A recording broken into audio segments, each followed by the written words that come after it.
দুপুরের দিকে মেডিকেলের সকল ক্লাস শেষ করে বাড়ির পথে হাঁটা ধরে আরাধ্য। ক্লান্ত দেহ তবুও সে হেঁটে বাড়ি ফিরবে এই আশায় এই টাইমে আরুরও ভার্সিটি ছুটি হয়। আর আরুর সাথে হেঁটে ফিরবে। ভার্সিটির সামনে এসে আরাধ্য কিছুক্ষণ অপেক্ষা করল। এখনো ছুটি হয়নি। মিনিট 5 পর ছুটি হলো। আরু বের হলো। তবে আজ একা না। পাশে একটা ছেলেকে দেখতে পেল। ছেলেটার সাথে হেসে হেসে কথা বলছে আরু। আরাধ্যর হিংসা হলো খুব। কই তার সাথে তো এভাবে হেসে হেসে কথা বলে না। আরু কথা বলার সময় হুট করে সামনে তাকাতেই আরাধ্যকে দেখে বিরক্ত হল। হাস্যোজ্জ্বল চেহারা এসে হানা দিল একরাশ বিরক্ত। ক্লাস ফ্রেন্ড রনিকে বিদায় দিয়ে রাস্তার পাশ ঘেঁষে হাঁটতে লাগলো আরু। আরাধ্য দ্রুত পায়ে হেঁটে আরুর পাশে আসলো। ঠোঁটটাকে বেঁকিয়ে বলল, ছেলেটা কে রে? আরু দৃষ্টি সামনে রেখেই বলল, কোন ছেলে? একটু আগেই যার সাথে হাহি করে কথা বলতে বলতে বের হলি। ওর নাম রনি। ভীষণ ভালো একটা ছেলে। আরাধ্য ধমকে বলল, তোরে কি জিজ্ঞেস করছি আমি ও কেমন ছেলে? বেশি কথা কেন বলিস? এই একদম ধমকাবেন না আমায় বলে রাখলাম। তাহলে কি থেরাপি দিব রাস্তাঘাটে? আরু দু গালে হাত দিল নিজের। একদম না। রাস্তাঘাটে থেরাপি দিলে কসম আমি এই ড্রেনে আপনাকে ধাক্কা দিয়ে ফেলে দিব। আচ্ছা তাহলে বাসায় গিয়ে দিব। এখন বল তোর কি লজ্জা নেই বেহা মেয়ে? কেন কি করছি আমি? তোর হবু স্বামী আমি। কই তুই তো আমার সাথে এভাবে হেসে হেসে কথা বলিস না। ওই টনি নাকি? ওর নাম টনি না রনি? ওই হলো। বাব্বা টনি বলায় কথা ক্যারে নিলি কেন? আমি নামটা জাস্ট সঠিক বলে দিলাম। সে যাই হোক। তুই ওর সাথে ওভাবে হেসে হেসে কথা বলিস কেন? ও আমার ফ্রেন্ড। আর আমি তর হবু স্বামী। স্বামীর থেকে ফ্রেন্ড কখনোই বড় হতে পারে না। কে হবু স্বামী? কেন আমাকে তোর চোখে পড়ে না? আপনার সাথে আমার বিয়ে হলে তো। কেন তুই কি বিয়ের দিন ভেগে যাবি নাকি? বিয়ে দিন আসলে তো ভাগব। এমন অভিনয় করব যে বিয়ে নিয়ে ভাবা বন্ধ হয়ে যাবে। Oh really? আর আমি বসে বসে তোর অভিনয় দেখব বুঝি? কালই মাকে পাঠাবো বিয়ের ডেট ফিক্সড করতে। তুই পারলে আটকিয়ে দেখা। তড়িৎ গতিতে আরও আরাধ্যর দিকে তাকালো। সত্যি সত্যি এই ছেলে মামুনিকে পাঠাবে। আপনার মাকে ইমোশনালি ব্ল্যাকমেইল করব। করো না করছে কে? আমার বাসা চলে এসেছে। তুই ভাবতে ভাবতে বাড়ি যা কি ব্ল্যাকমেইল করবি সেটা। আরও মুখ বাঁকিয়ে চলে গেল।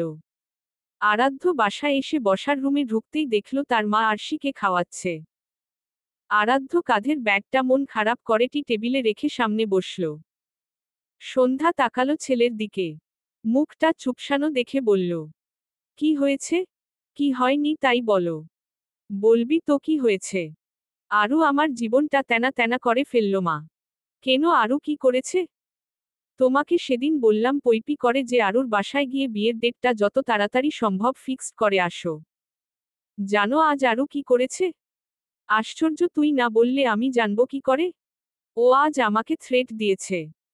বলেছে কালকের মধ্যে বিয়ের ডেট ফিক্সড না করলে ও ভেগে যাবে রনির সাথে। রনিটাকে? ওর ভার্সিটির একজন। আজ দেখলাম হেলেদুলে কথা বলছে। আমি কে জিজ্ঞেস করার উত্তরে বলল তার ব্যাকআপ ওটা। ও পড়াশোনা থেকে মুক্তি পাবার জন্য যাকে তাকে বিয়ে করতে চাইছে ভাবা যায়? আমি মোটেও চাই না অপরিচিত কোনো ছেলের সাথে আমার চাচার মেয়েটা ভেগে যাক। মানসম্মান কি থাকবে বলো? সন্ধ্যা চিন্তায় পড়ে গেল। সত্যি সত্যি যদি আরও ভেগে যায়। আর তাছাড়া আরও তো পড়াশোনা করতে চায় না। রাতের ভয় করে শুধু। এখন যদি ভেগে যায় তাহলে তো রাত রেই ফেলবে আরুকে। আচ্ছা তোর বাবা ফিরুক হসপিটাল থেকে। কথা বলে কাল যাব। আরাধ্যর মুখে হাসি ফুটল। টেবিল থেকে ব্যাগ কাঁধে নিয়ে রুমের দিকে যেতে যেতে আরুকে মনে করে বিড়বিড় করে বলল, তুই চলবি ডালে ডালে। আর আমি চলবো তোর শিরা উপশিরা দিয়ে। বিয়ে তো তোর আমার সাথেই হবে। দরকার পড়লে তোকে লুকিয়ে তুলে নিয়ে গিয়ে বিয়ে করে তোকে ফাঁসায় দিবহু। বলবো তুই বাধ্য করেছিস আমায়। স্কুল থেকে ফিরেই আয়ুষ সেই যে সোফায় বসে ভাবছে তো ভাবছেই কিছু একটা। আর একটু পরপর কণাকে জিজ্ঞেস করছে আব্বু কখন আসবে। কণা উত্তর দিতে দিতে বিরক্ত হয়ে গেল। সন্ধ্যার দিকে রাত আসলো বাসায়। আরু হবার বছর 5 পরই আমেনা বেগম হার্ট অ্যাটাক করে ঘুমের ঘোরেই মারা যান। তার কয়েক মাস পরই নতুন বিজন স্টার্ট করে। বিজনেসটা পুরোপুরি দাঁড়িয়ে গেলে রাত নিজের একটা বাড়ি করে আষাঢ়ের বাড়ি থেকে কিছুটা দূরে। আষাঢ় প্রথমে দ্বিমত করলেও পরে রাজি হয়। রাতের নিজের সংসার ছেলেপেলে আছে। সে যেহেতু নিজের বাড়িতে থাকতে চাইছে সেখানে আষাঢ় আর বাধা দিয়ে কি করবে। আজ অফিসে অনেক কাজের ব্যস্ততা ছিল। নতুন ক্লায়েন্ট, তার কাজের ধরনও আলাদা। সেসব নিয়েই প্যারাতে দিন কেটেছে। এখন বাসায় আসতে না আসতেই আয়ুষ দৌড়ে সামনে দাঁড়ালো। রাতের হাত পকেটে চলে গেল। রোজ মজা নিয়ে আসে, আজ আর আনতে মনে নেই। সরি আয়ুষ, বাবা আজ মজা আনেনি। পাক্কা কাল নিয়ে আসবো। আয়ুষ মিষ্টি এক হাসি উপহার দিল। রাতকে টেনে সোফায় বসিয়ে পানির গ্লাস এগিয়ে দিয়ে বলল, পানিটা খাও আব্বু। আমি জানি you are so tired. If you eating water, you feel good. রাত স্মিত হেসে পানিটা খেল। আয়ুষ পাশে আয়েশ করে বসল। Now you feel better? রাত ছোট্ট করে জবাব দিল, hmm. I want to some talk with you. বাংলায় বল, ওকে। I need medicine. কিসের মেডিসিন? বড় হবার। মামনি আমাকে বড় হতে বলেছে। তাহলে আমাকে সে আরশি গিফট করবে। রাতের মুখের রং মুহূর্তে বদলে। সে এতক্ষণ মনে মনে ভাবছিল তার ছেলের বোধহয় বোধবুদ্ধি একটু উদয় হয়েছে, সেজন্য এত কেয়ার করল রাতের। কিন্তু এ তো মনে মনে অন্য কিছু ভেবে রেখেছিল। বড় হবার মেডিসিন তোর পিঠের উপর দিব বেয়াদব। কে বলেছে তোকে বড় হবার মেডিসিন পাওয়া যায়? আমার ব্রেন। তোর মাথায় ব্রেন বলতে কিছু আছে নাকি? সব তো ছেঁড়া তার। আমার আরশি লাগবে আব্বু। আরশিকে কেন গিফট করবে ওরা? বিকজ আই লাইক আরশি আব্বু। এই তোর বয়স কত হারা, মজাদা বল? এই বয়সে আই লাইক আরশি বলছিস কেন? এই বয়সটা কি তোর লাইক করার মতন? ভালোবাসা বয়স মানে না আব্বু। হয়ে যায়। যেভাবে ভালোবাসো তুমি আম্মুকে, ঠিক সেভাবে ভালোবাসি আমি আরশিকে। আমার চোখের সামনে থেকে দূর হ গাধার বাচ্চা। আরশি তোর মতন গাধাকে পছন্দ করবে না জীবনেই। কি করলে আরশি আমাকে পছন্দ করবে? Give me some advice. আরশির মতন ভালো স্টুডেন্ট হতে পারবি? না। এটা ছাড়া যা বলবে সব করতে পারবো। তাহলে আরশির পা ধুয়ে পানি খা গিয়ে হতচ্ছাড়া। তাহলে যদি একটু ব্রিলিয়ান্ট হতে পারিস। কথাটা বলে রাত চলে গেল। অবুঝ আয়ুষ সত্যি সত্যি ভেবে বসল আরশির পা ধুয়ে পানি খেলে বোধহয় আরশি তাকে পছন্দ করবে। কথাটা ভেবেই তাড়াতাড়ি রুমে গিয়ে ব্যাগ গুছিয়ে নিল। আর আরাধ্যকে ফোন করে তাড়াতাড়ি বাড়িতে আসতে বলল। আয়ুষ ব্যাগপত্র নিয়ে বাড়ি থেকে বের হচ্ছে এই মাঝরাতে। সে তার ব্রোকে বলেছে গাড়ি নিয়ে তার বাসায় আসতে। সে চলে যাবে আজকেই আরশির কাছে। সোফায় বসে আরও আপেল খাচ্ছে। আকস্মিক আয়ুষকে সেজেগুজে বের হতে দেখে প্রশ্ন ছুড়ে জিজ্ঞেস করল, এই ড্রামাবাজ কোথায় যাচ্ছি সেই সময় ব্যাগপত্র নিয়ে? আয়ুষ বিরক্তিকর চাহনি নিয়ে বলল, তোর আমার শ্বশুর বাড়ি। আমার তোর শ্বশুর বাড়ি মানে? মানে I go to my mother in law house. Your father not buying me লম্বা হওয়ার ঔষধ, বরং হি গিভ জ্ঞান মি। হি সেই আরশির ফুট ধুয়ে পানি খেতে। তাই আই লিভ মাই হাউস। তো বাড়িতে গিয়ে কি করবি? আরশির ফুট ধুয়ে ওয়াটার খাবো। তারপর? তারপর আরশির মতো আমিও বিলি পয়েন্ট হয়ে যাব। আরু হাসতে হাসতে বলল, হ্যাঁ তুই বিলি পয়েন্টই হতে পারবি, ব্রিলিয়ান্ট আর হতে পারবি না। আয়ুষ রেগে তাকালো বোনের দিকে। তা একা একাই যাবি নাকি? তুই বললে আমি এগিয়ে দিয়ে আসব। I don't need you. I call me my bro. He coming and pick up me his house. আচ্ছা তোর ব্রো আসবে তোকে নিতে? কথাটা বলতেই বাহির থেকে গাড়ির হর্নের আওয়াজ শোনা গেল। আয়ুষ পকেট থেকে সানগ্লাস বের করে চোখে পড়ে নায়কের মতন ভাব নিয়ে বলল, ব্রো এসে গেছে। বাই। দেখা হবে আরেক দিন। আয়ুষ চলে গেল। আরও কিছু একটা ভেবে শরৎ দরজা পেরিয়ে বাহিরে এসে দেখল আরাধ্য গাড়িতে হেলান দিয়ে দাঁড়িয়ে আছে।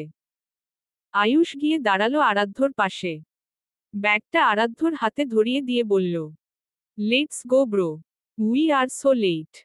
আরাধ্য আরুর দিকে তাকালো। হাত উঁচু করে বলল, আরু এদিকে আয় তো। আরও এগিয়ে গেল। তোর ভাইয়ের ব্যাগে কি আছে রে, এত ভারী কেন? ওকেই জিজ্ঞেস করুন। এই তোর ব্যাগে কি আছে রে? তোমাকে না বললাম আমি বাড়ি ছেড়ে চলে যাব? তো তার জন্য নিয়েছি মাই ক্লোথ, বুক, ওয়াটার বোতল, your sister photo, my mobile ইটিছি। এসব নিয়ে কি করবি? বাহরে আমি থাকব, পানি কালেক্ট করব। তো লাগবে না এসব? কিসের পানি কালেক্ট করবি? তোদের পানির মোটর নষ্ট হয়ে গেছে নাকি? উহু, আমি তোমার বোনের পানি কালেক্ট করব। আরাধ্যর শটান কপালটা কুঁচকে গেল। তার বোনের পানি মানে কি ইঙ্গিত করল এই আয়ুষটা? আমার বোনের পানি মানে? ইউর চাচা said me your sister food ধুয়ে পানি পান করতে। তাহলে আমি বিলি পয়েন্ট হব, সাথে আরশি আমাকে লাইক করবে। আরাধ্যর মুখ হা হয়ে আসলো। এই ছেলে কিসের তৈরি? এ তো তাদের পরিবারের কারো আচরণ পায়নি। এটাকে তো মহাকাশে ছুঁড়ে ফেলে আসা উচিত। এই তুই আমার গাড়ি থেকে নাম। তোকে আমার বাড়িতে নিয়ে যাব না। এই আরু তোর ভাইকে নামতে বল আমার গাড়ি থেকে। এই ব্রো আমাকে নামতে বলছো কেন? হোয়াই? তোমার গাড়ি কি পচে যাবে আমি বসে থাকলে? I go to your know my mother in law house. You নিয়ে যাও আমাকে। তা না হলে আই কল চাচাকে। আরে নিয়ে যান আয়ুষকে। কটা দিন আমি অন্তত রাতে শান্তি মতো ঘুমাতে পারবো। প্লিজ এই উপকারটা করুন। পাগল নাকি? তোর ভাইকে আমাদের বাসায় নিয়ে আমাদের ঘুমের 12টা বাজাবো। তাহলে এসেছেন কেন? তোকে দেখতে এসেছি। তোর ভাইকে কি নিতে এসেছি নাকি আমি? এই আয়ুষ নাম আমার গাড়ি থেকো। আয়ুষ সিট বেল্ট চেপে ধরে বলল, নো, আমি নামবো না। আমি আরশির কাছে যাব। আমি তোমাদের ঘুমের 12টা বাজাবো না, যাও। আচ্ছা নাম। আমি আরশিকে ফোন দেই। তুই কথা বল আগে, দেখো কি বলে। ইউর সিস্টার কখনোই not talking with me. She always হাসে সিদ্দিকের সাথে। আমি বললে বলবে কথায়। সত্যি? হুম। আয়ুষ নেমে আসলো। আরাধ্য গাড়িতে উঠে আয়ুষকে জানালার পাশে আসতে বলে গাড়ি ভেতর থেকে লক করে দেয়। আয়ুষ জানালার কাছে আসলে আরাধ্য গাড়িতে থাকা আরশির চকলেটটা আয়ুষের হাতে দিয়ে বলল, এটা আরশির চকলেট। যেদিন এই 500 টাকার চকলেট আরশিকে কিনে দেওয়ার সামর্থ্য হবে তোর, সেদিন আরশিকে পাবি। এখন চললাম আমি। আয়ুষ চকলেটটার দিকে তাকিয়ে রইল। 500 টাকার চকলেট? এটা কেনা কোনো ব্যাপার নাকি? চকলেটটা নিয়ে বাড়িতে চলে আসলো। এখন সে মিশনে নামবে চকলেট কেনার। চলবে। পরবর্তী পর্ব পেতে চ্যানেলটি সাবস্ক্রাইব করুন।